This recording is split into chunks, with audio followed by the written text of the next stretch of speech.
Can you hear me now? Love to hear from you if we can get some feedback. We got any sound at all. Hey, we got sound! And now, coming live from the Midwest Racks and Rod studio, it's the Outdoor Show with your hosts, Scott Biscobing and Drew Can't Do This Shit Anymore Biscobing, with our producer, Luke PBRM ASAP Orkman, with special in-studio guest, Mitchell Daun. The first time was better. It was a lot better. It was, and you guys missed it. Yeah, if you guys could let us know if you can actually hear our beautiful voices. Well, I don't know our about nasally, beautiful, but our nasally voices here. Yeah, sorry about that, guys. We haven't had that issue in a long time. it has been a hot minute, and I have, well, I can't say that, but thanks a lot, Microsoft. Yeah, right. Yeah, actually, when I got into the studio today, because I was gone in Indiana all weekend, Yeah. and then I'm like, I was hoping there'd be an update in Right. that. No And I'm update. looking, and I shut it down. I restarted the computer and that, but no updates. There are no updates. And all of a sudden, when we shut it down to restart, boom, there's an update. So we did a quick update. Not sure if that's what it was. We're back, but or what. But Microsoft grounding planes and cutting off the Midwest Rex and Rod show since 2024. I mean, I'm sure people are probably far more disappointed in the fact that the show 100%. didn't have sound. But Especially never our mind sponsors. yeah. And how about a word from How about a word from it? Tonight's episode is brought to you by Tagged and Bagged. They specialize in pre-taxidermy packaging for waterfowl. Their mission is to provide hunters with the highest quality packaging products to ensure preservation of a hunter's prize trophy. Tagged and Bagged products are made with the best materials and are designed to withstand the toughest hunting conditions. Taggedandbagged.net. Come on, Scott, help me out here because Get on it. that's right. And Bucket Ready offers premium food plot seed for the best results when attracting wildlife to your property. Knowing what deer prefer, when they prefer it, and putting the best seed together for deer and your special hunting spot is what Bucket Ready Performance Food Plot Seed Mixtures is all about. BucketReady.com. That's right, folks. BucketReady.com and get on. Get on it, get on it. Not get it on. We're not doing that. But Welcome back, Luke. Get on it. You know, Luke, it's been a hot minute since you've been behind the controls there. that's right. I was going to say welcome back, but maybe you're part of this. I don't know. Classic. Classic Luke Classic Orban. Luke. Like it's been mentioned here, welcome back. Yes. And welcome back again for the second time tonight. And welcome. to another episode of the Midwest Racks and Rods Outdoor Show. And thanks for joining us here tonight, Mitchell. Thanks for having me. Glad to have you on. You're Glad like, to be here. What did I get myself into? I had a solid intro twice. I loved it. It's good. Nobody heard the first one. No, that's I think the first one was better. The first one was better. Everybody really got robbed on that first one. Myself included, because I'm sure there was some talent watching that was like, this is the one, I'm going to sign him, but I can't hear him. So, Right. And they're gone. Off to the next. Couple scouts. yep. I ran a poor 40 time, but it was sub 8 seconds. Oh, Nonetheless, Mitchell, welcome. Welcome to the studio. Sorry about the little mishap there, but enough about that. Let's hear all about you. yeah. That's as he looks at me like no, I'm best Scott. Half-ass show ever. This is Mitchell. Right here, folks. Half-ass. A little slanted here. Yeah, thanks for coming. And we've kind of been communicating for the last couple months and trying to figure out a time that was going to work between things that we had going on. And then you've been busy with head-to-head fishing. Mm-hmm. And that we were going to try to do a Wednesday show. I think, was it last week or something like that? Last week, yeah. Because I was heading out of town for Indiana. And it just wasn't going to work out with your schedule and that. But we got it locked down here for this week. I want you guys to make sure you stay tuned throughout the show, because in the second half of the show, again, we're going to open up the phone lines again. So if you have any questions for Mitchell or for any of us, probably more so Mitchell. I would hope so. Yeah. I mean, I'm not prepared. There's not really anything to ask us. But if you have any questions for Mitchell, you can go ahead and ask those. In the second half of the show, we'll pop up our number, our call-in line. And we're also going to be announcing the rules for that buck stick contest that we talked about in the last show. That's right.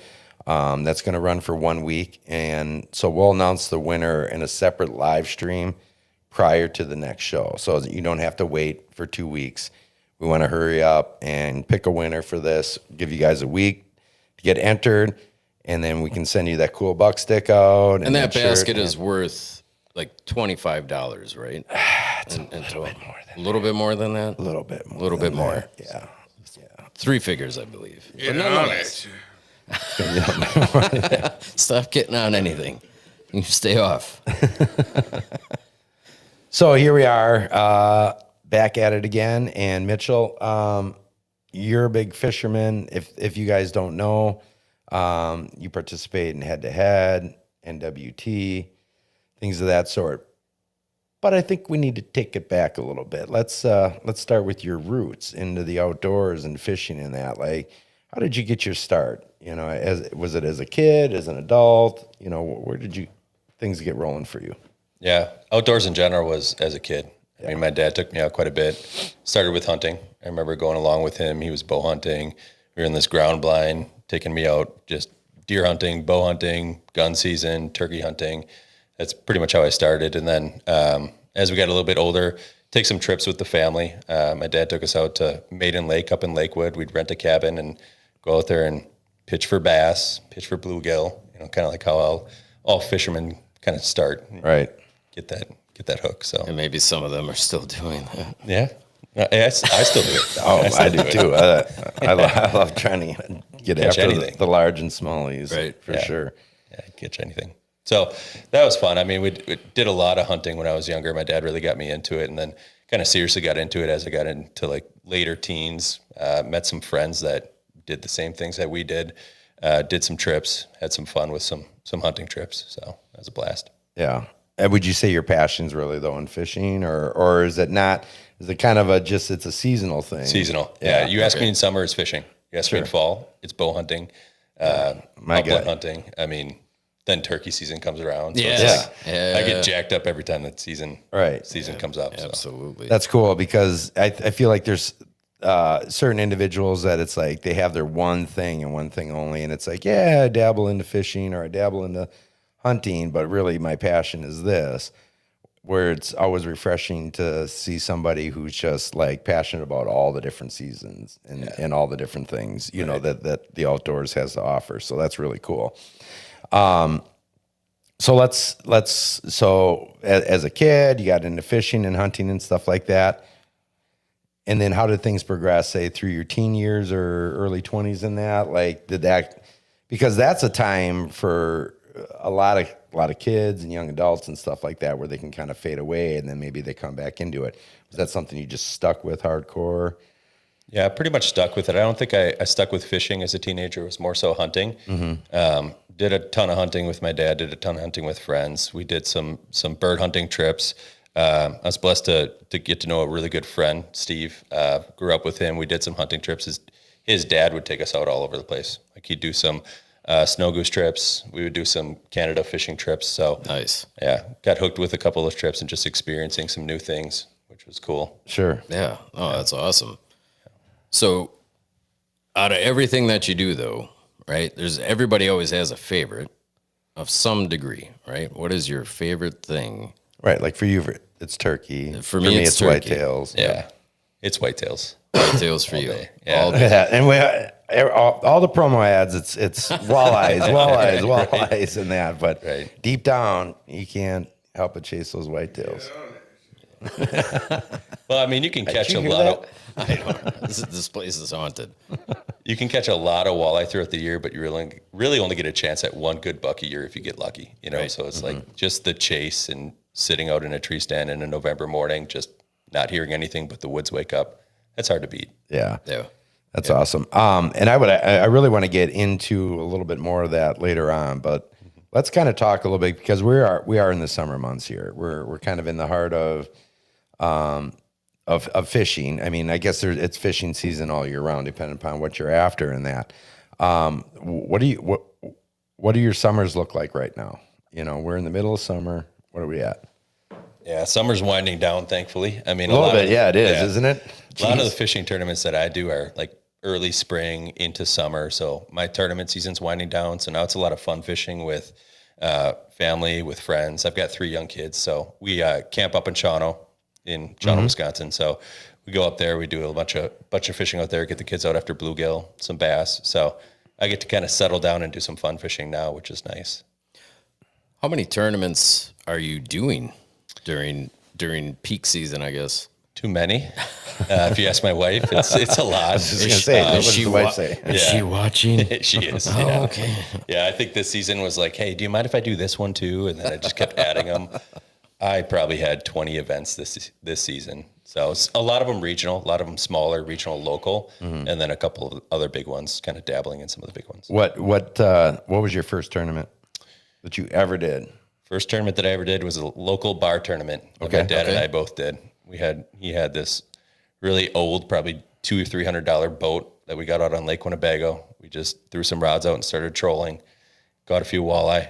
Nice. So that was a walleye tournament. Yeah. Yep. Yeah. Any tournament I don't know if I've ever done a tournament outside a walleye tournament, but Oh, really? Okay. Yeah. Yeah, but that was the first time. And I remember fishing plenty of bar tournaments with him. It's like 19 boats, maybe 25 boats if you get lucky. But there's a cap at that for the DNR. So it's usually like a 19 boat tournament and go back to the bar and tell fish stories, have a kitty cocktail. Did you guys do well ever? Did you guys ever place well? Yeah, I think we've placed. I don't know that we've ever taken a first place in those bar tournaments. I know he has at the couple that I wasn't along with, but we've always placed halfway decent. Sure. Had a ton of fun. Oh, that's really what all that matters. Exactly. At the end of the day, for sure. But is that what sparked? That sparked it, and then we did a lot of fishing on Lake Michigan. My dad took us out on Lake Michigan. He lives in Sheboygan, so we'd go out of the port of Sheboygan a lot, go out for salmon, especially when they came in a little bit shallower because I was pretty young. So I used to get seasick quite a bit. I remember him coming to pick me up. My parents were divorced, so I'd live in Manitowoc. He'd come pick me up, just go fishing, and we'd be out there for like a half hour. I'm like, Dad, I'm sick, and he'd take us off, which was, I look back and I'm like, I don't know if I have that patience for my kid. I want to be out there for quite a bit longer, but As I give him credit for taking you off because our grandpa, absolutely not. You were out there for 14 hours. Like, too bad. Puking off the side of the boat. Right. Is your wife's name Lauren? It is. Yeah, she's listening. Oh no. Hi, Lauren. Hi, Heads Lauren. up, everybody. Hey, Lauren. It's all $5 entry fees, and it's cheap. It's a Just a couple $20. tournaments. It's a very cheap hobby. She knows. Andrew Michael has a question. What's the drink of choice tonight, fellas? Oh, geez, it's a mixed bag. I started off with Smoke Wagon. Our guest here was kind enough to bring us a bottle because he knows that we like to partake in a little bit of the Old Forester. a little bit of Old Forester there, which is quite delicious. Thank you very much. You don't have to do that, but for future guests, it is encouraged. It's not.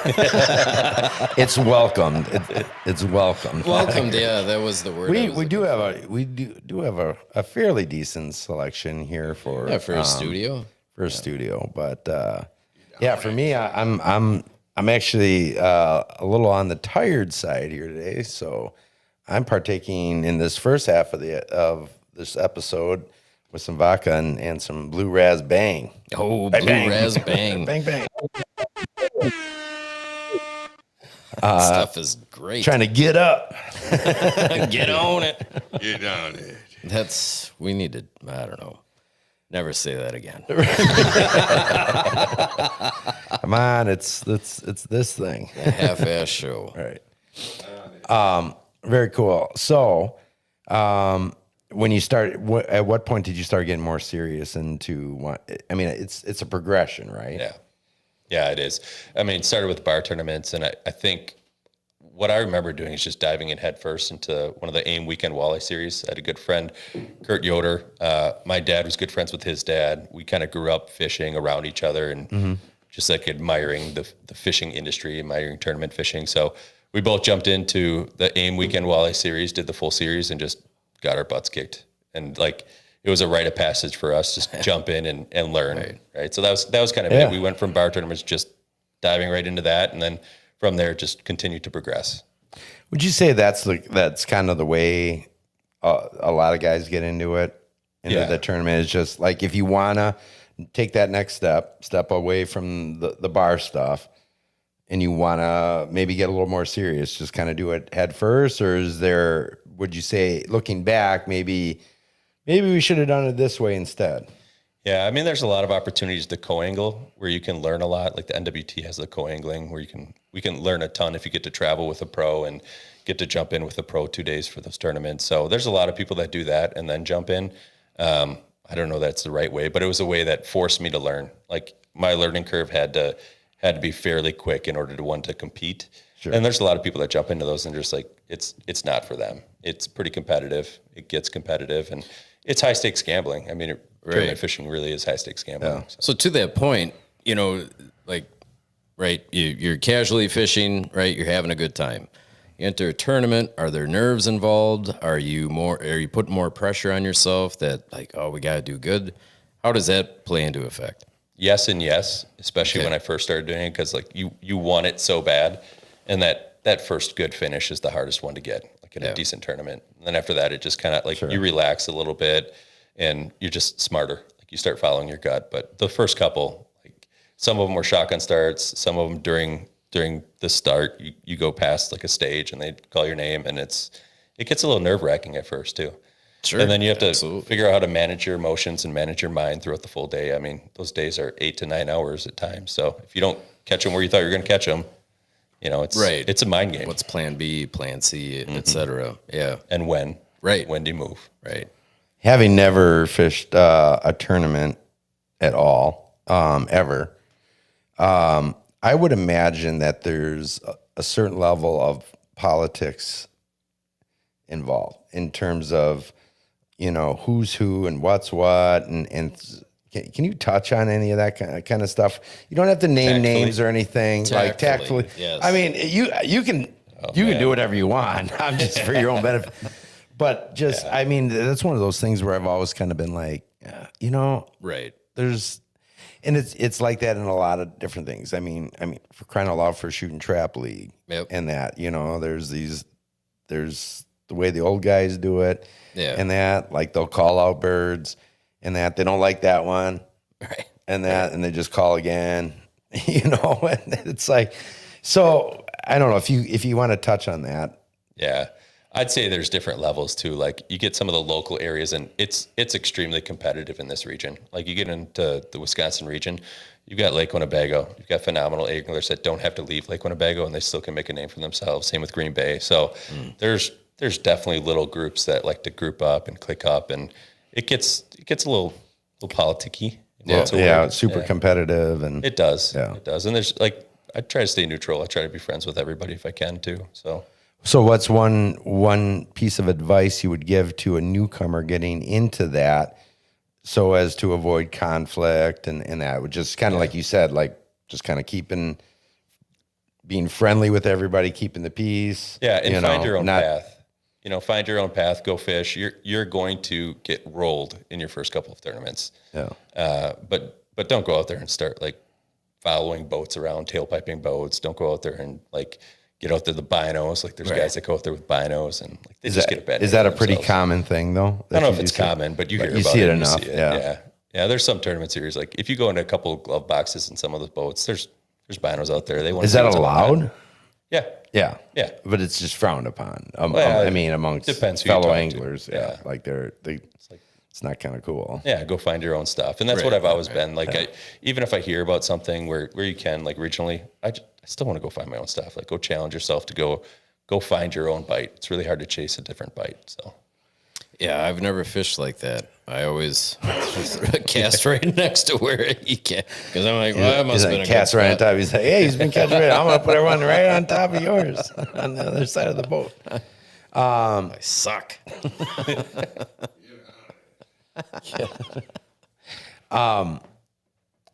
Yeah, there I go. I derailed it again. You did. Do you ever come across any like abrasiveness then in that regard? Is anybody? All the time. Yeah, really. All the time. That's so unfortunate. I mean, it's pretty often, and it's competition. It's competition. I suppose, yeah. It's competition. There's money involved. There's more ego involved than money involved, honestly. That's what I was people want the clout. Figuring. Yeah, there's not that much money involved. I mean, the clout comes with sponsors, though, right? It does. I mean, winning. It's not just winning the money for that particular tournament, but if you're winning or placing well on a consistent basis, Sure. and that's when sponsors come in, and that's when more money can kind of come into it. Am I correct, or is it a lot of the sponsors just throwing product out? most of the start is the sponsors throwing product out or Sure. discounts, honestly. And there are so many people on social media right now that sponsor money is not what it used to be either. Like they can get a plethora of people on for a 25% discount at this point Sure. too. So Sure. for me, like it was all about consistency, continuing to do it and just staying with it for time. So if you're just getting into it, like if you can talk to businesses, if you can create that value proposition for yourself, great, go for it, but it's going to take time. You got to stay consistent with it too. So for you personally, what's in it for you? Is it just for the love of fishing? Because if it's just the love of fishing, you could just go out fishing every weekend. sure. Are you a competitive person by nature? Is it the potential prizes that can be won in some of these tournaments and that? What specifically do you think, or is it just a little bit of a culmination of different things? Yeah, it's kind of everything. I mean, competition is what drives me to it. I'll go out fun fishing, and it's just a completely different vibe than pre-fishing and actually fishing the tournament. You just don't get that excitement, or I don't get that excitement. So for me, it's just the competitive nature. I want to be able to compete at the top level at it with everything I do. It's that adrenaline rush. Yeah. You're a little bit of an adrenaline junkie. Yeah. 100%. Sure. Yeah. I mean, don't get me wrong. The prize money's nice when you do cash something, but I got to say this this now before I forget at some point in this show, but he side eyes me over here in that. Have you gotten the Aaron Rodgers? Oh my God. He's Aaron Rodgers side eyeing me over here and that. Like when he's talking, like I'm like the competition side. That. Do you see it? I don't know if you see it from there, but my God. I see it.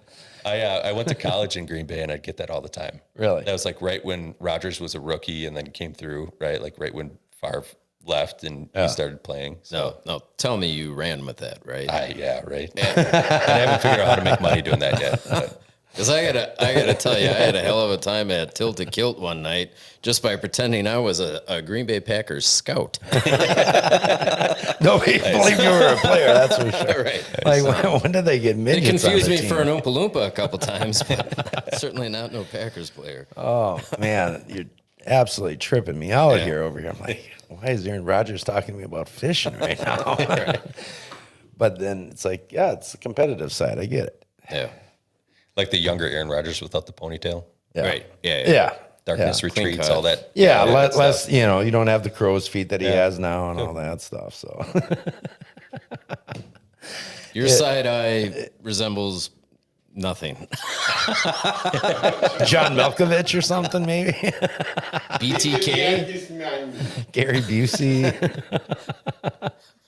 with a beard. Sausages. Randy Quaid with a beard, Luke. It's Yeah, the there we go. bearded I can Randy see Quaid, that. I think. Bingo. All right, Anyhow, there we go, getting sidetracked, but that's what we do here. that is 100% what we do. So what this else will we this do? season, what have you been doing? You're still is head to head still going on? Head to head fishing? Head-to-head's still going on. We've got one more season event. It's kind of formatted a little different. It's almost like a sports event, sports season and tournament. Yeah. So we got one more event for the season, and then we get to bracket play in August. Okay. Or it's the actual tournament itself. For anybody watching, explain to them what head to head fishing is. I know we've had Isaac Lackish on the show, and we've had a few other fishermen and stuff like that. But some of that stuff. Welcome back, Luke. Don't open that over my. Don't open that beer over the computer, please.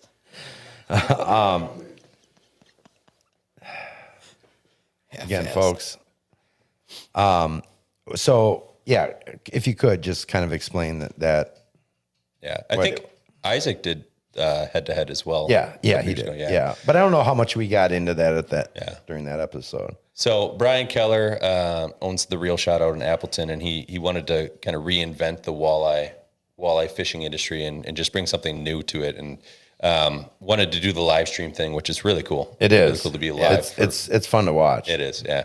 Got to watch my mouth while I'm on it too, because you never know who's watching. But yeah, so it's the live stream deal. You get to watch all day long, and it's literally head to head. So you face another boat. Doesn't matter what you catch compared to the rest of the field. You have to beat the boat that you're facing against. So okay. it makes it a little interesting. Head to head. Yeah. No, I guess I didn't realize that there's still a field, right? Yeah. So multiple boats are going up against. I shouldn't say that. It's still all head to head. Yep. It's one boat versus one boat. Yeah. There's still a bunch of boats out there doing that exact same thing. We have 3 matches in the morning and then 2 matches in the afternoons. So you get split up between there. And we found out what the season was early this year. And Kyle Carpenter, tournament director, does a really good job organizing everything, gets us all out, gets us with cameramen, and then you literally just fish against one person. That's awesome. You have an app the entire day, and like you can refresh it and you see what they're catching, you see what their weight is live, and you're like kind of like, shoot, maybe I need to move, maybe I need to do something different. There's a mind game to that head-to-head fishing. It's so much different than just not knowing what your competition is doing out there, across the field. Like you kind of are getting live feed of who you're going up against, and that's a different aspect altogether, I would imagine. Just like, okay, like you said, we might got to move here now. Like this caliber of fish isn't going to cut it. Yep. That and all fish over 1 pound counts. So there can be people that go out there and just get a ton of numbers, keep 51 pound fish in 4 hours. Oh, you can. Logging. Yep. Okay. It's as much weight as you could put on the board in that time. Yeah, that's right. So that was a change for me and Brandon, my partner that I'm fishing with. I think for most of the season, we're like, you're just used to going to get the 5 biggest bites that you can throughout the day. And it's like, you had to change that mindset and just go get numbers. We had some pretty rough matches throughout the season where we just got beat by 1 pound fish, 1.5 pound fish. Yeah. Sure. And our quality was better. Our top 5 was better, but it doesn't matter. They just had more. Yeah. It was quantity over quality. Yeah. That's overweight. How's this season going? Better now. We had a rough patch in there. Yeah. So we got our first win, event number 1, and then our second event, we lost by like 13 ounces. Ended up catching a fish within the last 5 minutes, but it was hooked outside the mouth, so we couldn't weigh it.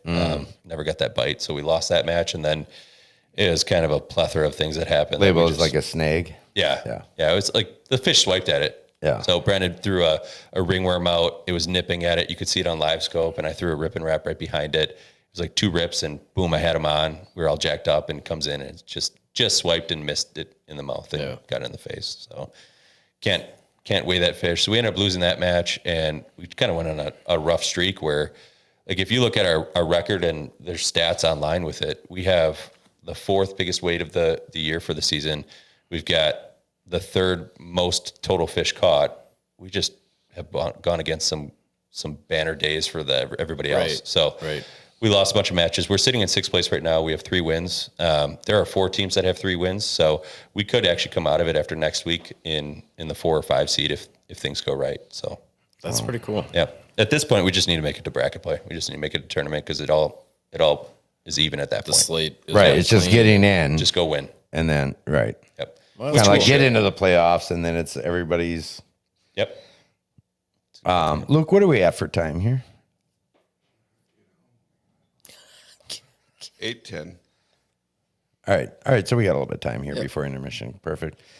My next question is, when you threw that pass against the Lions and that bomb to Richard Rogers, did you think Richard Rogers was going to be the one that killed? Just close my eyes, man. Freaking me out, you man. put that thing to the freaking moon. Oh, wait. Oh, we're talking on fish. Okay. How's the fishing in New York versus in the Green Bay area? All right, I'll stop. I probably won't. He's not going to. I'm used to it. Don't worry about it. I still get it pretty often, honestly. So at any point, right, as you've entered more tournaments and that's become your gig, has it become more of a grind at all? Or is there still just a great passion for it that you really enjoy it?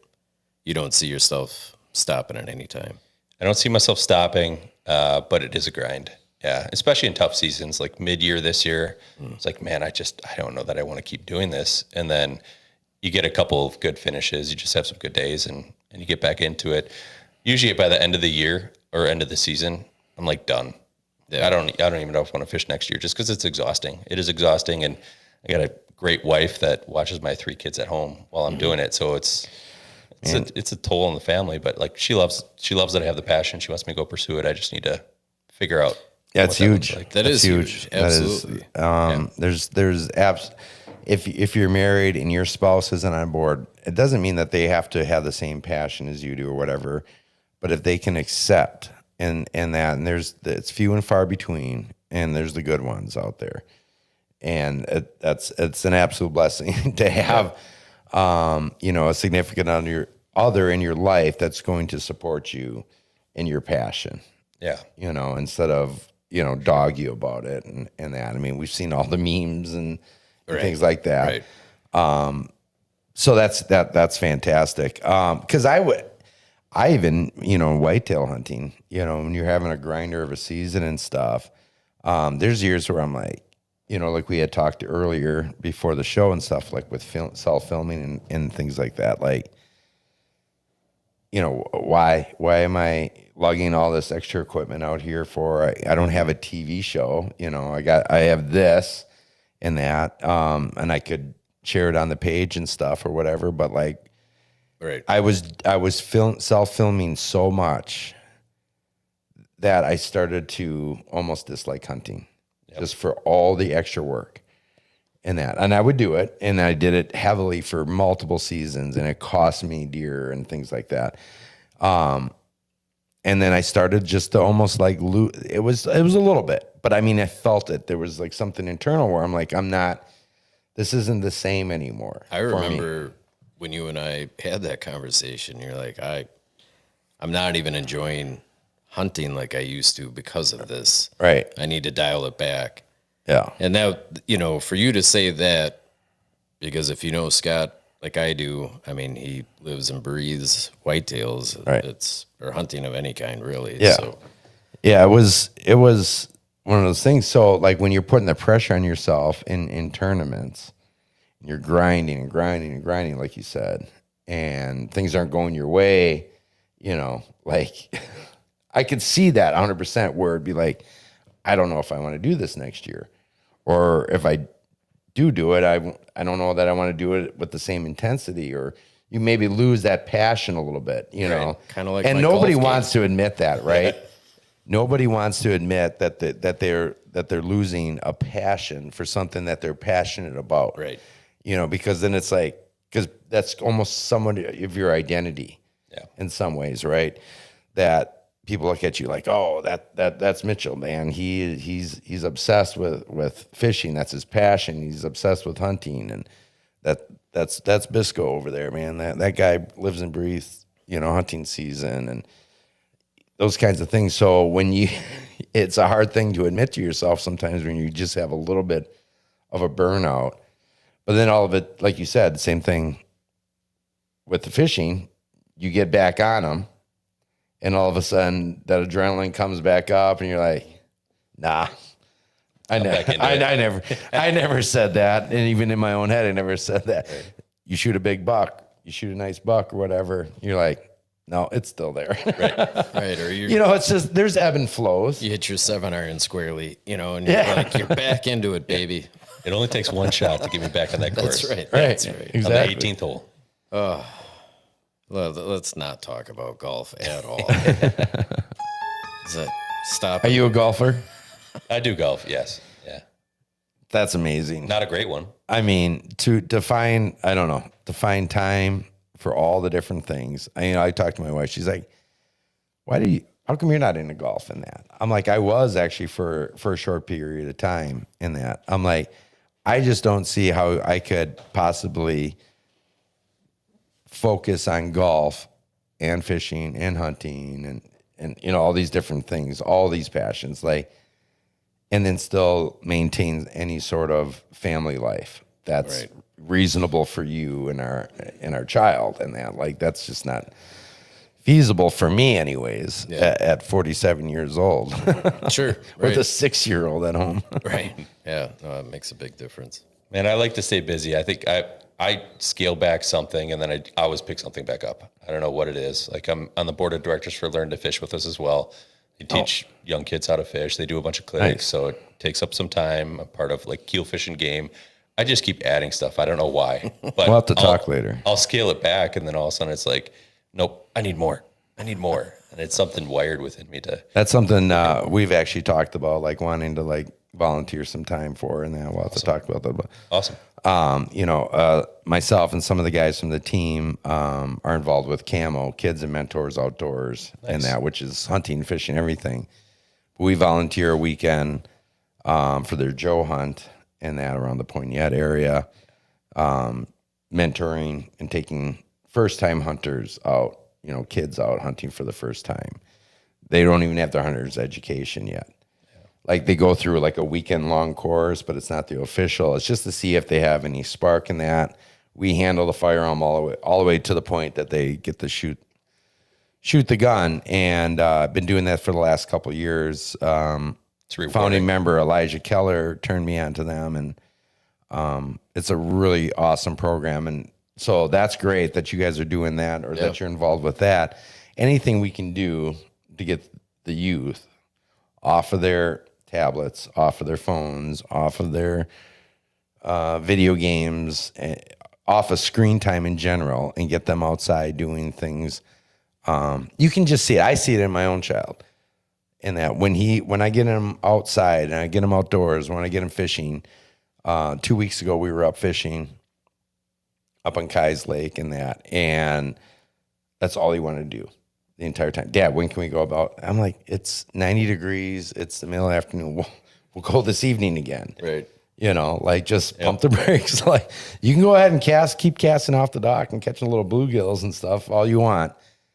And I hardly got any fishing in Because you were just because he wanted to be out there and that. My wife made the point. She's like, you want a child to be in the outdoors for this to become their passion, then you have to end up giving up some of your time. Right. And that I'm like, I get it, like I sacrificed a lot of fishing and that on a really great lake for big smallies and that. Yeah. So my son could catch a little dink, constantly putting a worm on. Like, Daddy got the worm again. I'm like, of course. I just cast. I'm like, finally just put the rod down, like sitting there with with the 24 Canadian night crawlers, pinching them into thirds. Yep. And that. Let me know when you're ready. That's my weekend in Shawano. I don't remember the last time I've actually seriously fished in Shawano Lake. It's the kid goes off the dock. Both my kids do. I have 3 kids. One's 7 months old. Both the kids go off the dock and fish, but my son will sit out there all day long. He'll just go out there by himself. Right. Grandpa's out there. He'll go out there by himself. We'll just sit by the camper and watch him. How old is he? He's 7. 7. So mine's 6. Yeah. He'll be at that point where, because he's really grown a lot just from 5 to 6. Like, we're amazing nearly how the fast same that height. happens. It's crazy.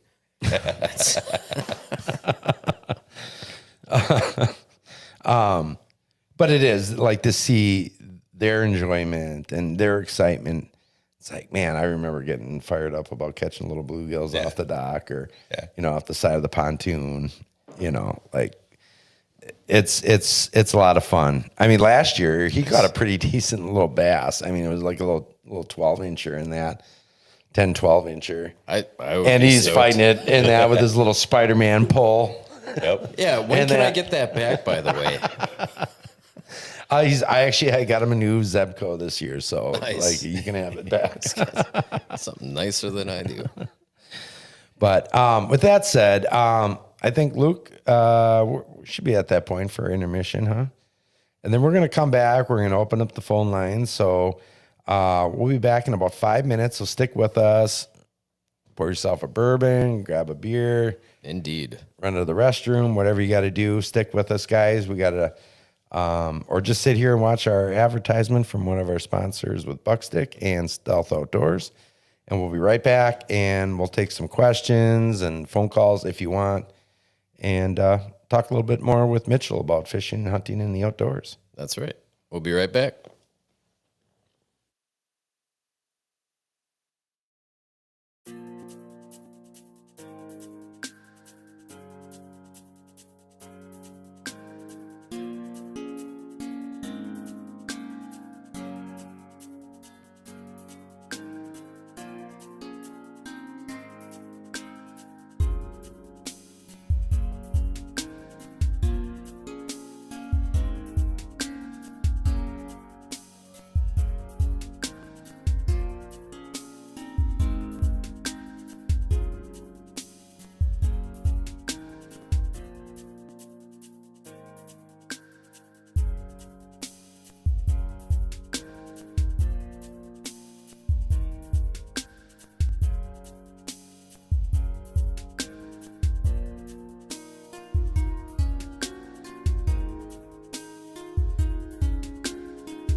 What is an eponym? A person after whom a discovery, invention, or place is named or thought to be named. There are very few eponyms in the hunting industry. A product so popular and so functional, it becomes the act of the product. So how does something become an eponym? It's the best, hands down.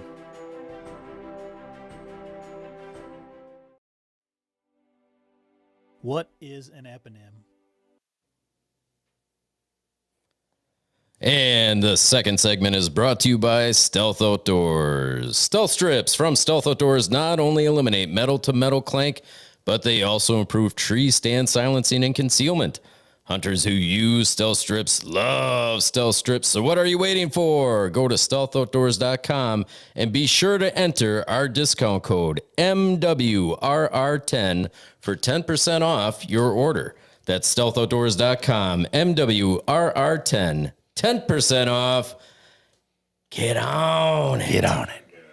Get on it. We got one more. We do? Oh, that's right. It's been a hot minute. Buckstick! Buckstick is year-round community.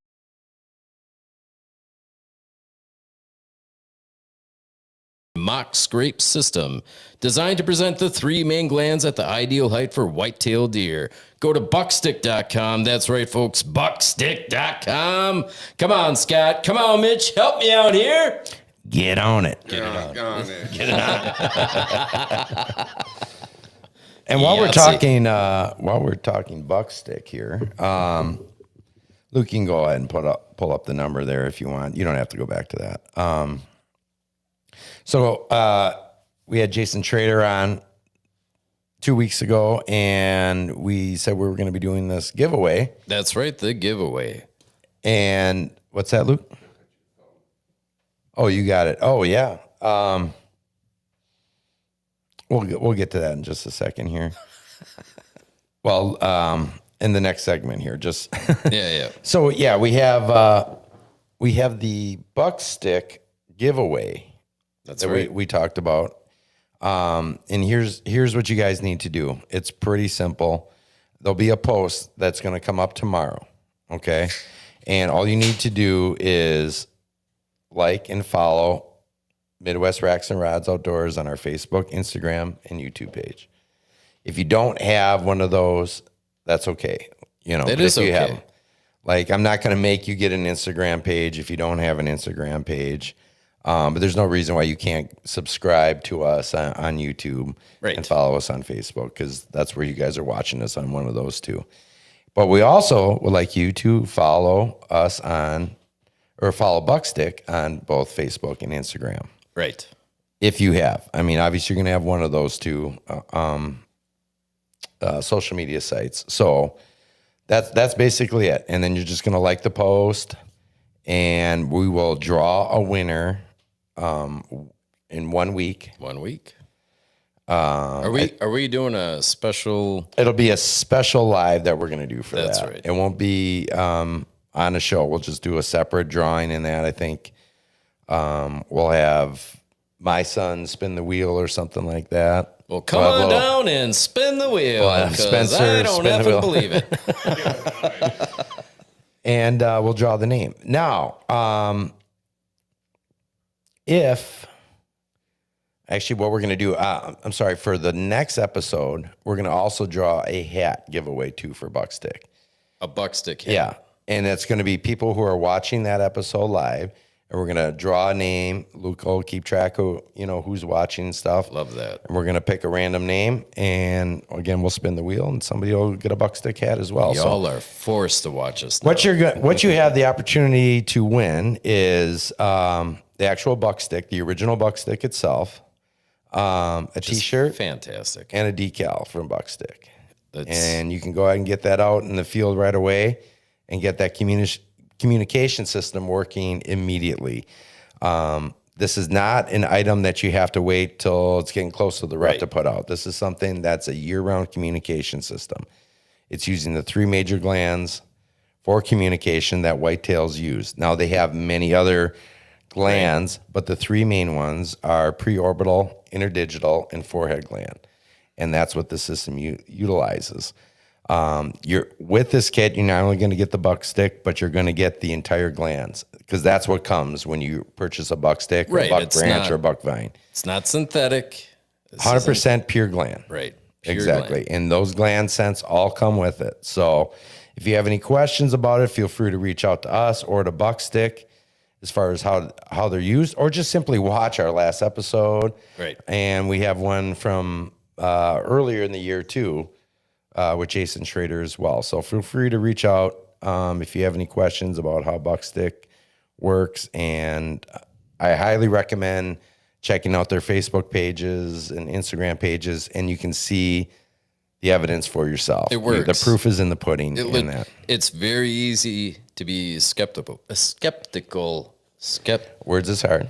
It's very easy to not believe it. But the proof, like you said, the proof is in the pudding. Right. It's legit. It works. We're not just saying that because they're a friend of the show, right? It will draw the deer in. And that's a big thing. Like with who we partner with, these are products and stuff that we believe in. I've been using Buckstick is a new partner with us just this year. And you've been using it for how long? Since its inception. Right. Exactly. So over 4 years. I still have that original Buckstick out there that deer are still hitting to this day. And you've been using stealth strips for how long? Well over 2 years now. Exactly. Well before, for sure. Well before they became a partner of the show. Absolutely. We're not gonna just have anybody be a partner of the show. Mm-hmm. You know, we're open to the conversation, but it's got to be something that we believe in. Right. It has Absolutely. to be. Yeah. Not just who's gonna give us this or give us that. So, with that said, Luke, just go ahead and hit that Bluetooth button on there, and I will sync up. So, if we get any calls. I got a question on that buck stick. Yeah, absolutely. Fire away. When you're using that throughout the season, are you changing locations? Are you like by bedding areas or travel grounds? Like what's your strategy with that? Are you like by bedding areas or travel grounds? Like what's your strategy with that? I like that. What the Did you hear? Yeah, did you hear that weird echo? That was weird. It's like, that might have been just because I just hooked up through Bluetooth there. Oh, there you go. I'll try that again. I'm sorry. Say that again. Are we changing the location of the early stick? season? Are you like by bedding with that? Are you like that? They're obviously grouped up, bachelored up. I mean, is there certain locations that you're targeting throughout the year? No, that's completely a personal preference. I know some guys do move them. Obviously, we use multiple buck sticks out on the property, as do most, but you don't have to. So a popular area that a lot of guys like to use them for is like maybe in the middle of like a smaller food plot. Sure. Much like you would have, like guys will post, they'll cut down a tree or something like that, or even plant a tree. But if you don't have the time to wait for it, you're going to just stick it in the ground. Like a tree koi or right. Mm-hmm. Something like that. And because it's just a communication system, the deer are going to come up to it, not just the bucks, but you're going to get the does and you're going to get the fawns coming into this as well. Nice. The does will teach the fawns to come into this, and they're rubbing their preorbital and forehead glands and that on there. I think you're going to get the interdigital a little bit more as you get closer to the rut, because they're going to kind of make a little bit of a mock scrape there. They're going to be pawing around the ground. But that's something that still happens all year round. It's a common misconception that deer only use scrapes during and around the rut. Mm-hmm. And that's just a fallacy. There are scrapes that are used for communication all year round. Are they as heavily torn up and freshened up as much? No. But they're going to rub those glands. They're going to rub their head, the forehead, preorbital glands on those leaves and things like that, on those branches. It's a calling card. It's letting them know who's in the area. It's like kind of playing telephone. Right. So I will I have one near one of my water holes in that, which, to be honest with you, is maybe not necessarily the best place to do it. It just happens to be a very big hot spot because it's already a water hole. So they're already leaving all sorts of scent in that area. They're hitting everything in that area. I would say using it in an area that isn't necessarily your typical communication, maybe, intersecting trails and things like that, maybe near a stand, wherever you really want to. Out in a food plot is really good. On the edge of a food plot, out in the middle of it, those are all really good spots to use it. There's really not a bad place that you can put a buck stick. Like Jay was saying, in our last episode, somebody was questioning it to the point that he's like, look, I'm going to put this thing a few hundred yards away from... Not even. It was maybe 100 yards away from that highway there. Set a camera up, and the thing is just getting hit like you wouldn't believe. Yeah, I mean, it's not... Awesome. There's no food source nearby. There's nothing. There really isn't, but it's a culvert. More or less, yeah. I mean, and Jason could attest to that even more so, like maybe explain it better. We've done the tree thing, like that'll draw in some traffic too, seasonally. But I agree with you. Like I'll see scrapes all year round. Yeah. Not absolutely. as many, but I'll see them all year long. Exactly. Yes. Yeah. You're going to get the bucks, obviously, in October leading up into November, they're going to just open up a ton of scrapes, and to the point where it's like you can visually see multiple from one location, like they've just got this tore up, that tore up, that tore up right there. Bow hunting's hard enough. You want to draw them into 25 yards too, if you can get that advantage. Like, let's get those chip shots. Definitely. And so, like I said, it comes with the pure glands. Right. So the biggest question I think we get a lot is how often do I need to refresh this? And that again is a personal choice. However, most of us that use them on a regular basis and have been using them for years, it's a couple times a year. That's about it. You want to do it for the initial, a couple squirts up on the leaves and on the little vines that come down for the preorbital. And you want to get the forehead on the hemp rope that's attached through the middle. And then you want to hit the interdigital right at the base and maybe a squirt or two on the ground. And then from that point, you let the deer start using it. And now they're putting their glands on it, and it kind of just does its own thing.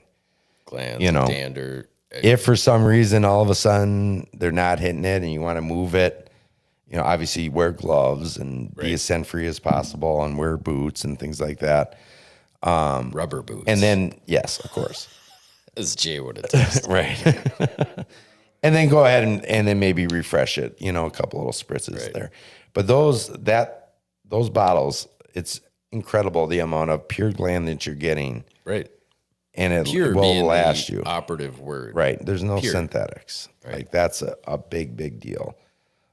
Deer will be able to tell the difference. I mean, you can, when you're using synthetics, it's a curiosity. Yeah, it's going to spark that curiosity. And it can. And sometimes that could work, just be enough to get them to use something. And now they're using, but when you're using pure glands, that's what's going to set that thing over the edge to get them to use that on a regular basis. And not to mention, you're introducing a gland from a deer that is not from that area. Exactly. Right? Yep. So now you talk about sparking curiosity. And, all right, well, now we're going to start communicating with more deer because they want to know who the heck this is. Right. Yeah, who's in there? Who this is. Who in our territory. So it's, it's easy to look at and think, how does that work? You just got to go out on a limb, enter our sweepstakes, win it, try it. You're going to love it. Our sweepstakes. Well, that's what it. I haven't heard that word in a while. Like, what is this? What was the old sweepstakes thing? That was Publishers Clearing. Publishers Clearing. With Ed McMahon. Yes. Yes. Luke, will you go to somebody's house with a bouquet of balloons and announce the winner? Yes. You are correct, sir. Wow. Yes, I will. Get on it. He's got the diabetes. No, that's Wilford Brimley. I know, but just All right. So enough about that. Stay tuned for the post on that coming up tomorrow with the full details. And then that's where you guys can start getting well, I your think entries in. I think it's a great way for us to shift gears, right? Because now we can talk. Some hunting. We can talk some hunting. A little bit of hunting. I'm some for it. whitetails. Maybe a little bit of turkey. I hear you like turkey hunting, right? Yeah. My guy. Come spring. My guy. We're wrapping we're wrapping up summer here. We're getting ready for fall here. That's right. When do you shift gears for yourself personally? I wish it was already. I just haven't had time. Like I want to go. I have a couple things I want to do in the property. Reset some stands. Get some cameras out. I've been running cameras for the past couple of years. It's been exhausting. This year I'm going to run one or two. Like I have 6 or 7. I have the Cuddy back link system where you can just go check one camera, which is great. I think I'm gonna throw two Tacticams out there, 2 Tacticam reveals out there, and see what's in there. I just use it for inventory. So I've been wanting to get out there. I just haven't had the time to get out there. So it should be pretty quick here. Time is a son of a gun. That's for sure. Well, now it's hot. There's bugs. Like wait for a rainy or windy day to get out there. I don't want to get eaten alive. Are you leave on- a bunch of scent. You on private then, or Private and public. I'll okay? touch You both. do both. Yeah. Okay. Yeah, but my grandparents have some property out in Calumet County that we hunt, and it's always been pretty solid for us. Okay. Don't do as many trips as I used to, but I used to do a bunch of public land, do-it-yourself trips, go out to like west side of Wisconsin, Buffalo County, Trempealeau County, and then Nice. go out to Minnesota. I had a relationship with someone out in Minnesota. I'd help them out, do some guiding, and then be able to hunt on their leases, their properties, and then did some do-it-yourself trips out there too. So That's awesome. don't get out there as much as I used to, but I'll try to get out there For a once gun year. season out there or for archery? I've done both. Yeah. Done both. Yeah. Mostly gun season. I mean, gun season's right in the rut in Minnesota too. It's like first Right. week in November. I know. It's hammered down. I mean, that's a debate I have every single year in that, like, I'm going to get it done early season here in Wisconsin, and then I can spend some time out of state in that. And then it doesn't happen until like November 6th or something like that I finally get it done in Wisconsin. And then you kind of miss those opportunities to get over there to Minnesota. This is a year, though, that I really, really want to get to Minnesota. It's awesome. It's in bluff early country. November. Yeah. There's not as much pressure as Wisconsin. It doesn't seem like there's as much pressure, at least. I mean, there's a couple squirrel hunters, and gun season, you get some pressure. But if you can get out there bow hunting right before gun season, man, we've had some awesome hunts on public land and a couple leases and just permission. Like it's a little easier to get permission, it seems like, over there than it is Buffalo, Trempealeau County. And it's Oh, sure. Oh yeah. same Forget. freaking bluff, just Right. the other side of the river, same bluff. Exactly. So For sure. That's a fair point. What are your exact plans? Do you have anything? Do you have any plans for out of state this year? not this year. No, hanging out. So we've got the 7-month-old at home, so it's still tough to get away. So Yep. it depends. I mean, if I get lucky September, I'll start getting the itch. I won't spend as much time in the woods throughout the year, so might be able to get away for a long weekend, maybe. Are you an opening weekend kind of guy? Yeah. Early season, I'll get out 2 or 3 times, try to get out on a pattern, try to play the conditions. I mean, I won't force it, but I will try to get out depending on what it's like, and hopefully shoot 1 or 2 does too early season. Just get that out of the way. Is temperature a big contributing factor to that, or does that not matter to you? It doesn't. I mean, it is If a you- contributing factor, but it doesn't matter too much. I'll follow moon phase too. Yeah. We've had some banner hunts early season in moon phase. I think it was like 2-3 years ago. I missed my target buck opening night at like 5:30. Oh god. Like I look back and there's a tree just thrashing, and it's 5:30 in the afternoon. It gets dark at 7:15, 7:30. End up missing that buck at like 30, 35 yards, hit a tree branch. Looked perfect. Hit a tree branch, bounced off. Yeah. Texting my buddy, he had like three decent bucks that came out early. So it was just like, I believe in the moon phase stuff for some reason. Just because of that, like just looking at that conditions, it aligns with experience, right? Yeah, 100%. Absolutely.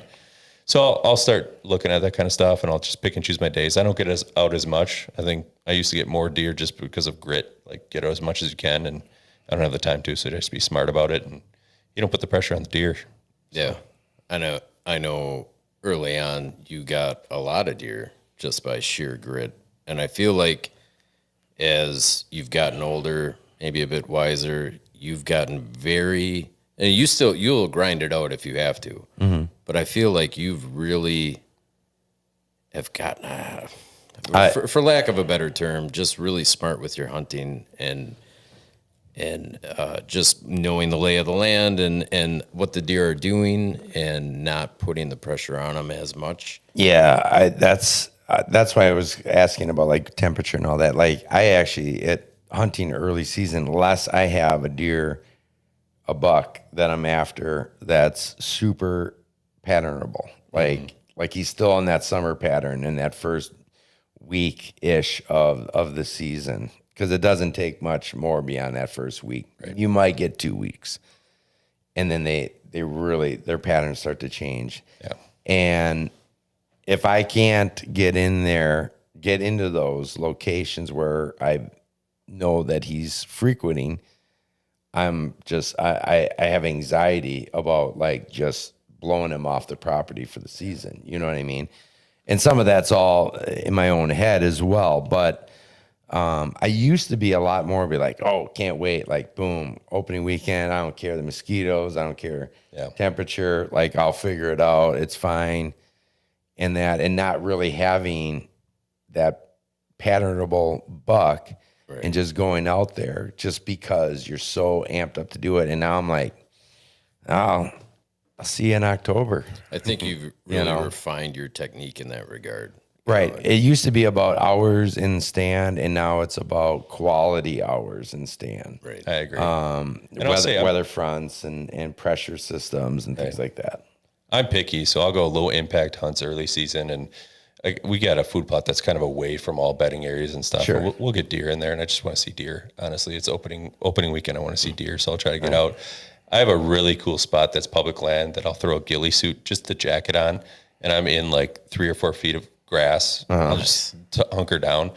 The last 2 years I've been able to get out there without any pressure out there. It's right off the road, and I always have does that come in. I'm like, I just want to shoot a doe at 20 yards from the ground, just be able to draw on it with no blind, no nothing.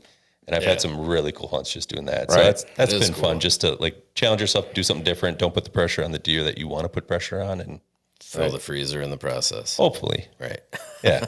That's honestly been my game plan for quite a few years now. And that is like, I'm going to knock down a couple does in the earlier part of archery season and that, so that I'm never tempted when I shouldn't be. Right. You know what I mean? Like there's plenty of does, and we do need to take X amount each year in that, so that you get that buck to doe ratio better. Otherwise, you have too many does, and you got those bucks have too many selections. Yeah, they go on lockdown. Exactly. So, yeah, I mean, I've taken two in one morning, 45 minutes away from each other. I just stayed in the stand.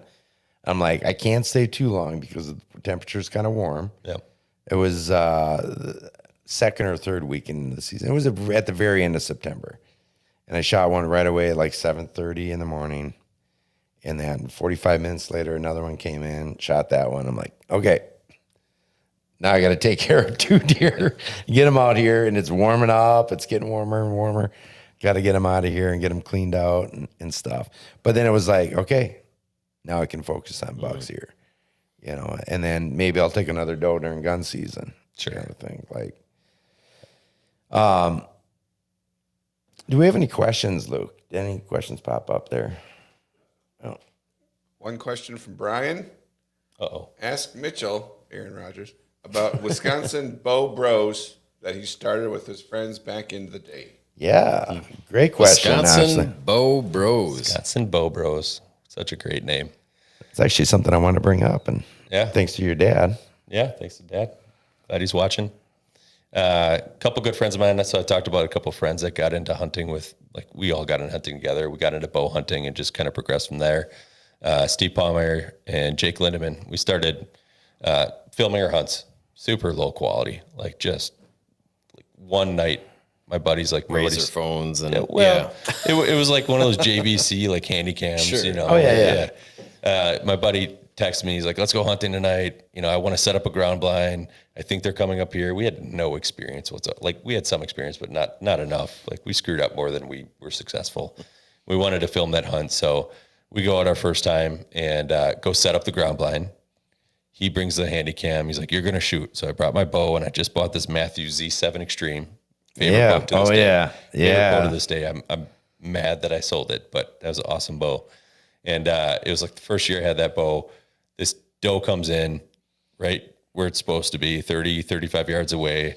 And I draw and I shoot. And luckily, I missed. That doe ducked. Like, you'll see it on the film if you ever watch. There's still some Wisconsin bow row stuff on YouTube. Okay. All right. Not Check it great out. stuff, Check it out. But it's out there.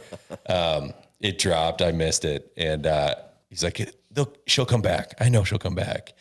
And she ended up coming back. I ended up smoking her the second time, and we just super excited. We watched the video. We edited the video, edited it like crap. Like, it wasn't much, but it kind of progressed from there. And we're like, yep, we're going to do this. We're going to keep filming. Ended up getting a sponsor. The first sponsor we had was Tacticam. It was like right when they started. All right. You're just coming from wherever he came from. He produced it. I think he was coming from overseas. It was before he even got his first production of them. Ended up getting the sponsor from that. It was like a discount. We'll give it to you guys at like whatever cost is. And we started filming with that. The Solo. What's that? Yeah. Was it the Solo? Yep. Yeah. Okay. Yeah. Old school. I think my dad probably still has his. I gave him one. They ended up signing us up as a distributor just to keep a discount. And we're like, so can we sell these things? Like, yeah, go ahead. Started selling them. And that fall, what happened was we got a phone call because we got listed on their dealer locator. We got a phone call. It's like, hey, do you have any Tacticams in Manitowoc in your store? Like, we don't have a store. What are you guys talking about? So we called Tacticam. I'm like, yeah, you can sell them if you want to. So we met the guy. We showed him ours. We're like, do you want it? Yep. Okay. We ordered one from Tacticam, sold it to him. And then it just kind of flipped into a business from there. So we flipped it into a business. We're pretty successful for a while. It was rough because it was like October, November was a busy season where we're shipping orders.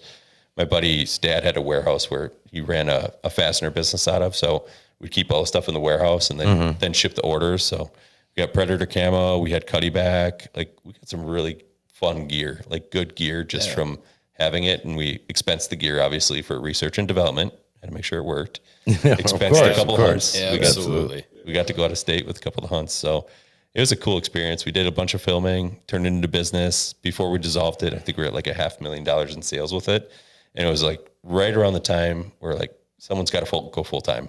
And I had a small family. Steve had a small family, and Jake wanted to pursue something else. He started Chief Upland, which he's really successful now. So he took over some of the pages, and he brought a bunch of upland gear to the market that he's doing really well with. So he got to flipped it into his own thing. So jeez, that's crazy. Yeah, it was a lot of fun. All off of that South Film handy cam.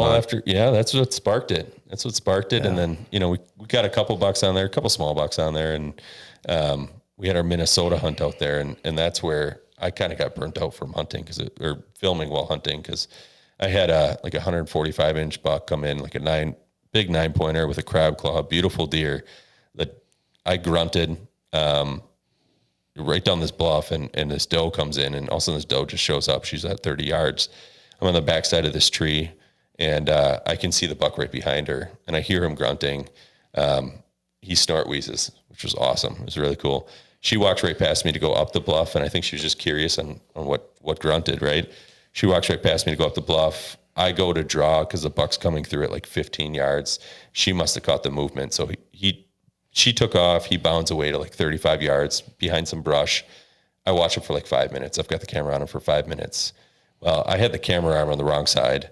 I had my tree arm on the same side as that. Finally, I'm like, I feel like I can squeeze a shot, and he's not going anywhere. Like, I know he's got to take a step, but he's not going anywhere. So I go to draw my bow, and I was right between the camera arm and the bow hanger, and I must have just nicked the bow hanger as I'm drawing back, and it derails my bow, just blows up in my hands. Oh, there he is, just standing there. Like, he didn't want to leave, obviously, because he's on the hot doe, and I'm like, I had to watch the damn thing. Oh my God. Yeah, another 10 minutes. I ran to a bow shop quick, got it fixed before luckily I didn't have to resight in or anything. He just put it back on the rail and got it fixed, got it out there that afternoon, and I had a couple But that buck was gone though. That buck was gone. He wasn't still standing there. I ended up shooting a buck that weekend, but we didn't end up finding it. Unfortunately, it was on the last night. I texted the boys. I'm like, we had a good run, guys. We saw like 9 or 10 shooters over 125 inches, and like we had a good run, guys. See you guys back at the camp. And I looked down, and there's a big wide 8 just staring right at me. Ends up walking away. Tried to get it on film. I'm like, screw it, I don't need it on film. It's like right at last light. It was just walking the wrong direction, and it's probably going to be terrible footage anyway. Yep. Walking straight away. I ended up trying to squeeze a shot right in the last rib, and it was just two quartering, and we ended up tracking that thing for like 6 hours, 7 hours. Didn't find it. Had to get back to work that morning. Drove straight to work from Minnesota. It was a little bit of a heartbreak, but cool experiences from the bow That's roast brutal, thing. though. Yeah. Brutal. Yeah, I mean, and something like that is really going to weigh on you the next time you're thinking about going out. Like, look at your camera gear and nope, you're staying in the pack today. Yep. I'm not taking you out. I've passed on a few like very solid bucks just because I didn't have the footage. And I'm like looking back at it that night, even, what the hell am I doing? Yeah. Like, shoot the buck first. You don't have this big production crew that's following you. You're just you're doing it for fun. Shoot the deer. Right. Shoot the self-filming game is no joke. It is 100% no joke. It's, I mean, the extra weight you're packing out in and out, the extra time it takes to set up in the dark and take down in the dark. Trying to be quiet. Trying not to blow anything out. How many times so we turkey hunt together, right? And he will film me or I'll film him. And I can't tell you how many times where I'm like, screw it, I don't care. Like, I got a shot, I'm taking the shot. Yeah. You know, the one that I took, not this past season, wasn't able to go. Yeah, all I did, as he's swinging around to the backside of the blind, I'm reaching as he's swinging, and I'm just boom hitting the button on the Tacticam. I'm like, nothing else. We're getting it on the Tacticam. Yeah. So that thing was scooting, and after having called in this, I mean, he called in this beautiful big tom, beards dragging on the ground, literally 5 feet outside the blind. And he's drumming away. It's from here to that monitor away. Oh, that's awesome. Can't get a shot on him. Spinning and drumming. Right. Oh, my God. Yeah. Spinning and drumming like crazy. And thought, oh, he's going to come back in. And then, so, all right, we'll switch spots. Right. So if he comes back in, now I have the angle. Yep. Nope. Now Tom comes this way. Opposite direction. And it's scooting. I'm like, I do not care. But I did. Boom. Yeah, you got it. At least we got on the Tacticam. But you know what I mean? Like, so here there's no pressure on me. If I'm filming him, really, I mean, there is, right? You want to make sure if you're filming that you're actually capturing the footage and you're not lacing the footage with a bunch of expletives. Sorry. But, that makes it hard, right? When you have somebody filming you, and I'm sure the guys from Chase, Sam and Steve, and, all those guys can attest to that too. When you're doing it solo, I'm telling you right now, I will never do that. I think there's two ways to look at it, though, too. Whether you're doing it solo or you have somebody with you, there's a disadvantage in both ways because now you got two people out there and somebody else making noise outside of yourself. In terms of the setup part of it, like that's a whole other thing. That camaraderie part of it, though, is pretty cool when it comes together. It is. The morale. Like just sharing that in the tree with them. And just, like, we've had some really cool days in the tree just together and BSing. And we've probably blown out the woods at times because we're just BSing and enjoying the time together. But, man, it's cool to have the camaraderie. And then when it actually happens, it's awesome to have someone there to share. Somebody right there. That's a great point. And maybe that's why I love turkey hunting the way I do, right? Because it's me and him.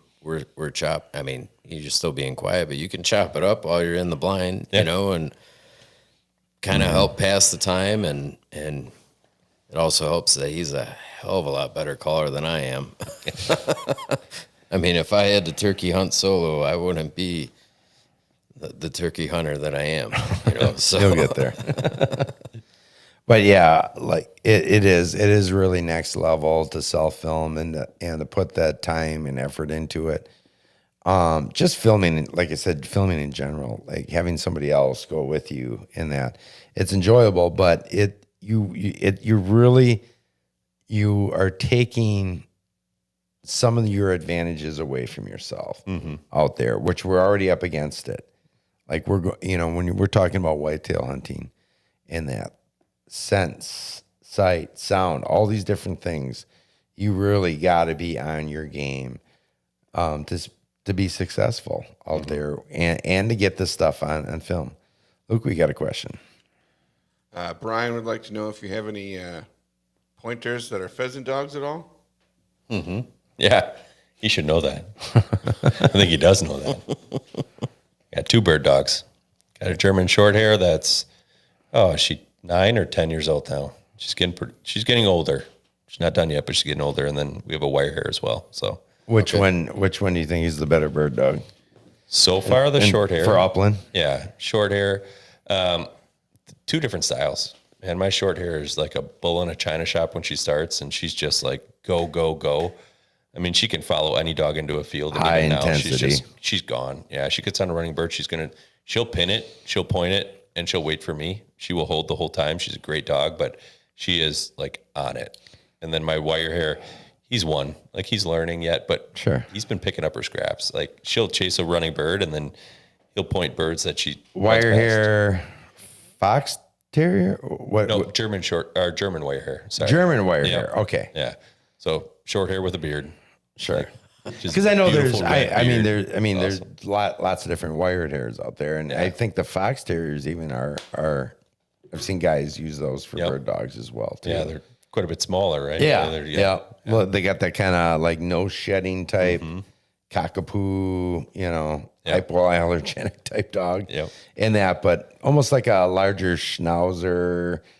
I know they're kind of weird looking dogs, but also being known to be pretty good bird dogs. Yeah. Yeah. I mean, that's a blast. That's a passion of mine. I mean, we get out. So my short hair, she was my first dog. She was my first bird dog. We got her.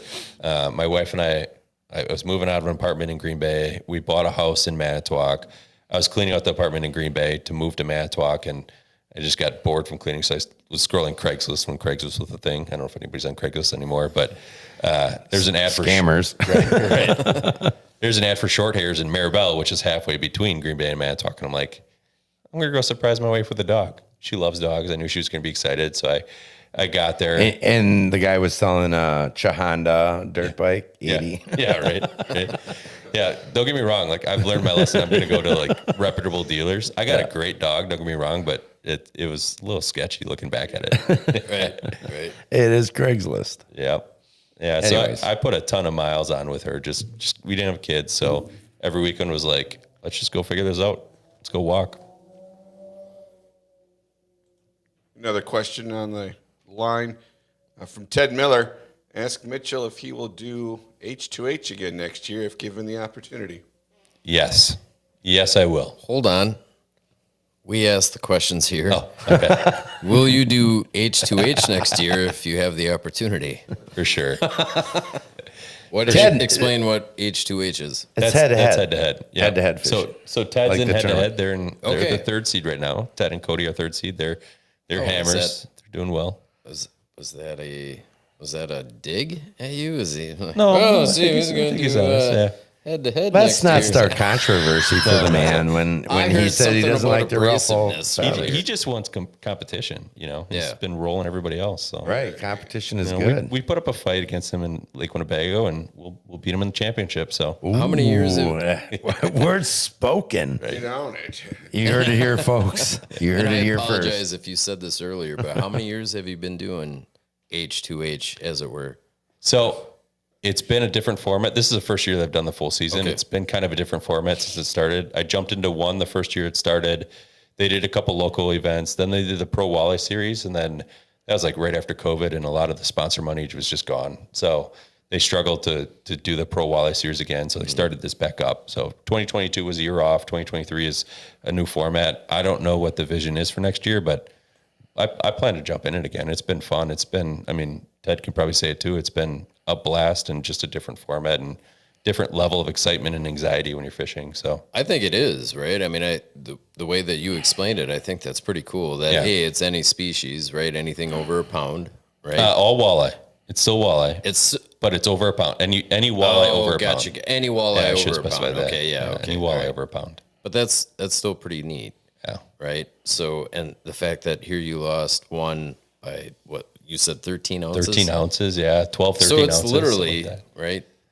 Less than a pound. Everything counts. Everything. Well, and counts. you're there, you're checking the weight, and you don't want to check the weight because you want to keep fishing, but you're like, man, it's a buzzer beater, it's a shootout, so it's just a different level of focus. That's slick. Very cool. Ted won, I don't remember which one it was, but Ted won the Fox River event.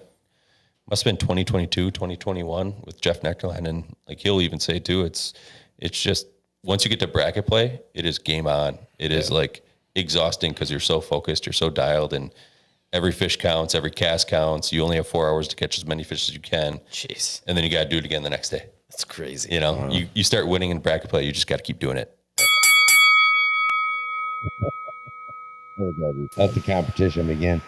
Actually, I got a little excited there when he said Ted Miller's got a question. I'm like, ooh, we got Ted Miller from the hunting public, the big Iowa Right. hunter with the with the horizontal rubs. Love to talk to that guy. That would be. No offense to the Ted Miller that commented. Yeah. He's the walleye hammer. Yeah, he's the other hammer. Yeah. All right, Awesome. They've been rolling through competition. They've been doing well. So Ted, send us a message. We'd love to have you on. there you go. Just saying. Well, yeah. Maybe we'll have Ted on this side, and we'll Yeah. have Mitch over here, I'll and sit over and here. that, head-to-head. and let the bell ring. And Yes, indeed. that's where it's at. Swimming in. Yeah, next Wednesday you can watch all. I don't know. Ted can probably chime in. I don't know if he's AM or PM, but we'll be on next Wednesday. We have our last event next Wednesday, and then August 13th and 14th, whatever that Tuesday, Wednesday is in August, we'll have the bracket playing championship. So if anybody wants to tune in, they can watch Ted and Cody. They can watch myself and Brandon. Pretty much all of them will be up there. And where can we tune in? Fix TV. Fix.tv. It's free. Fix.tv. Yep. Okay. It's an app. It's free. You can log in. So it's a pretty cool app. So you can see the highlights where there's commentary, and it'll just go back and forth the catches and whoever's on the channel itself. Or you can click on specific matches and watch, like if you wanted to tune into just myself, you could watch me for the full 4 hours. I wouldn't suggest that, but watch me for the full 4 hours if you wanted to. That's pretty cool. Yeah, it's a cool platform. It is. That is. It is fun to watch. Yeah. So I got to ask you, and I think that we ask damn near everybody this question because it's one of my favorites, right? What is if you could think of your dream hunt, fish, right? What species would it be? Where are you going? What you bringing? Yep. As it were. Bow hunt for moose in Canada or Alaska. Oh yeah. Yeah, that's been since I've been young. You know, I've watched a couple of those videos. I think there's a couple of heart-stopping videos where you just got a moose coming in, big shovel. Right. Yeah, You're shooting just them their at like head going 5 like yards. this. Yeah, that's Wading through. a bucket list. I do want to do elk at some point too, but Yes. I don't know. Moose is just, it's up there. They're just such massive animals. Right. And it's just And it's remote areas, you know, Lots of mosquitoes. yeah. Yeah. I'm out. No, we're used to it here in Wisconsin. That's for sure. Yeah, as I'm scratching. my Everybody legs claims the nonstop. mosquito is their state bird, but Right. I think Alaska probably owns that, right? Oh yeah. 100%. 100%. We might be second, but anyway. Well, that's Real quick, I got one more here. Okay. Just because this probably wouldn't have happened without our cousin Marcus. And Marcus said he was going to tune in tonight. Have we had any comments from Marcus Biscobing tonight? Did you know? Sounds good. He said one sounds good. Okay. An hour and a So half he doesn't ago. have a lot to Alright, so chime he in. did He's not so chime much. in. You got to ask him about his bird hunt. I took him out bird hunting. Yeah. So yeah, really? tell us a little something here. Yeah.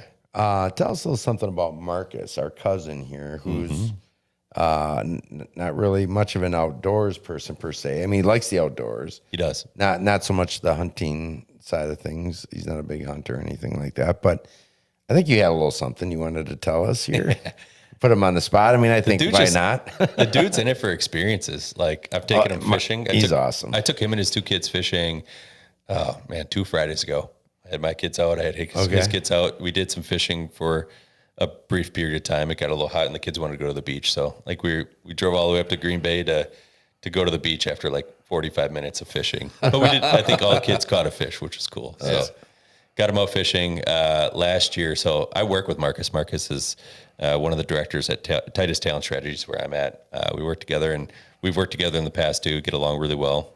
Love bourbon. Love drinking together. Love hanging out. Just Marcus super rocks. super great dude. And I'm like, hey, let's go. You want to go bird hunting? You want to come up bird hunting? Just let's go hang out. So we took a day. He drove up. I had a bird package over at Woodfire Lodge, so we released a couple birds, and I'm like, all right, well, just follow the dog. Right, we're just gonna follow the dog. Here's the gun. Give him a gun. Like when's the last time you shot this? He's like, I don't know when I shot a shotgun last. I don't remember if it was like once or twice, but it wasn't much. And I'm like, okay, Don't shoot the dog. yep, don't shoot the dog, or we'll have problems. And just like put it up, point and shoot. It's easy. Don't touch the safety till the dog's on point. We're good to go. We got pointers. I can kind of walk you through it. Get halfway through the field, and I've got the puppy out. I've got Gus out. He's like one of his first hunts. Maybe not one of his first hunts, but one of his first hunts that outside of the trainer. And we're like halfway through that field, and he's like, so when do the birds go up? I'm like, well, when they want to. What do you mean? Like when do birds go up? He's like, well, is there like a remote or something? And he's thinking the whole time it's like clay pigeons. And I'm like, I'm sorry. Like, I hope you're okay with killing something, because I didn't explain this well to you, Marcus. Yeah. So he's thinking the clay pigeons the whole time, like the dog's just along for the walk. But birds ended up going up, and like he had a blast. I gave him the first shot at all the birds that I could, and just folded them after he got a shot. But he was having fun out there. He didn't hit anything, but he was having fun out there. Fun is what matters. Yeah. Right. I think we got like 9 or 10 birds out of like the 7 we put out. I think we put 7 out. We got a couple scratch birds. So. All right. Marcus, just so you know, I'm looking right into the camera right now. A message I received from Mitch today. So I'll tell you a story about how Marcus couldn't hit the broadside of a barn. I think it's pretty much verbatim. Those are my exact words. Yeah. I fluffed That's it a okay. bit. I fluffed That's it a all right, Marcus. No, He's going again this We're not year. marathon runners. bit. Hey, Right. we're going to get him out, shoot some sporting clays, some trap. We talked Hey, about it. we'll join you. Yeah. We'll join you, man. Absolutely. And then we'll get out and shoot some birds after that. We need to get some practice. That'd on be this one. fun. Absolutely. Let's make it happen. Sounds good. that'd be So great. there's some pretty good places. What's that place near Briggsville? Which would be south of you. Mm-hmm. Really nice place. They got weddings out there. Oh, I go every year. Woodhaven, is that what it's called? It's kind of out in the middle of nowhere. Briggsville area.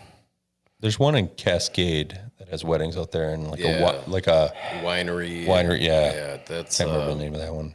It's a private club though. Solu is the winery. I know what you're talking about. We'll talk about it later. I'll have to look it up. No more questions. But yeah, it's actually a place that it would be closer to Sheboygan Okay. and then on the east side. And that we camp in Briggsville. Okay. You know where that is, right? Yeah. Yep. So it's really close to there. Okay. There's Don't not think I've much been. there in the Briggsville area. And that there's like a gas station with an A&W attached to it. Don't ever go there for the A&W part of it, anyways. But that's really? another story. I don't know. It's sad. I love A&W. Oh, A&W is great. Not this one. Not that that one. one. Not So that one much. so much. I'm anyways. sure the talent to get to that A&W isn't readily available in Briggsville. Yeah, Briggsville. Yeah, never heard of it. So Briggsville, get on it. Get on it. But all right. Well, anything else you want to touch on here? Yeah, I don't know. I mean, it's been a blast. I love talking hunting, fishing. Yeah. Love talking it all. So You want to tell us how you squeezed that ball into Jared Cook on the sideline against the Cowboys that time? That close my eyes. was I mean, the first ref ridiculous. said it was incomplete, Yeah. and then the ref on the backside called it complete. Like, you really threaded the needle in there. I mean, that was... I will say I have a Packer tattoo. Do you? Yeah, and Oh, my man. that's a cool story. It's not on the small of your back, though, is it? I'll show you later. I feel like there's a lot of conversation to be had after this. My grandma's Luke's back. like 81, 82 years old, loves the Packers, right? Just like throws one of those foam bricks. She'll go to church Sunday mornings. Bad call brick. What's that? She got the bad crawl brick. yep, Yeah. Nice. She'll go to church Sunday mornings, repent, and then go swear Sunday Hell yeah. afternoons. You know, and, fantastic. yeah, she's Amen, a Grandma. big Packer fan. So I was in Green Bay going to college when they won the Super Bowl. Big party, right? And when hung out with Grandma, I think the following year or following holiday, whatever that was, and we're like, hey, they win another Super Bowl, we're getting Packer tattoos. So we agreed to it, and then the bet or the agreement just kind of like going down. Like, okay, if they go to the playoffs, you know, if they win the NFC Championship, if they go to the playoffs, and then If finally they have a like, winning record. They beat the Bears twice. yeah.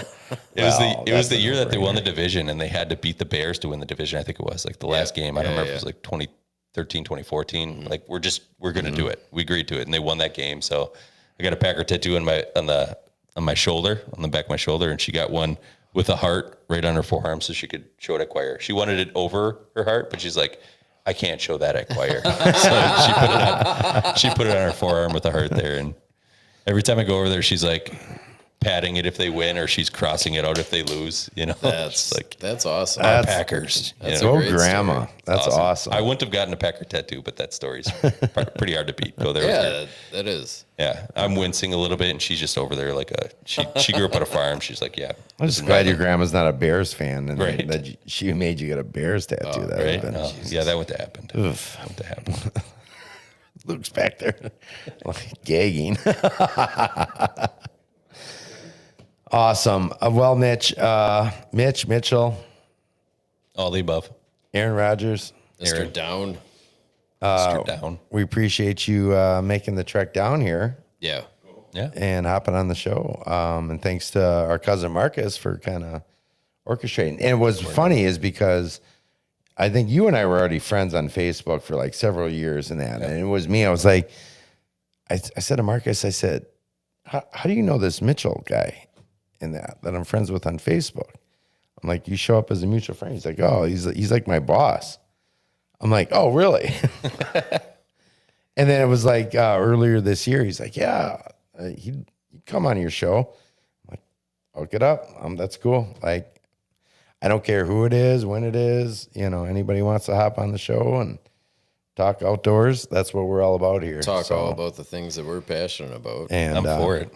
Yeah. we're happy that we finally were able to sync this up over the last couple of months with amongst everything we've had going on and whatnot. And with that said, Luke, if you could pull up a little banner here, tonight is actually our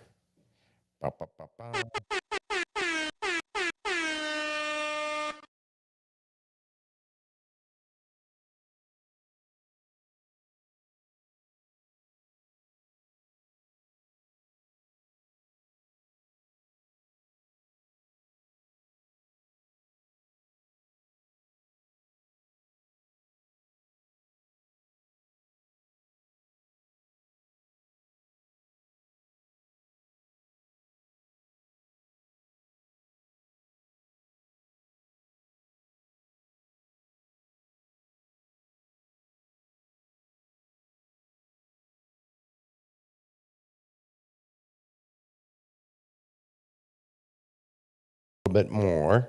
I like We're a gonna- celebration. We're gonna I like a celebration. It's a celebration.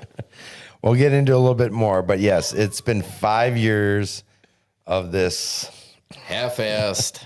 half-ass show, And now and it's changed and it's evolved. it is evolved in so many ways. Studio number 3 and different producers, and I mean it started with lapel mics and a phone back in the day, 5 years ago, way back in the day.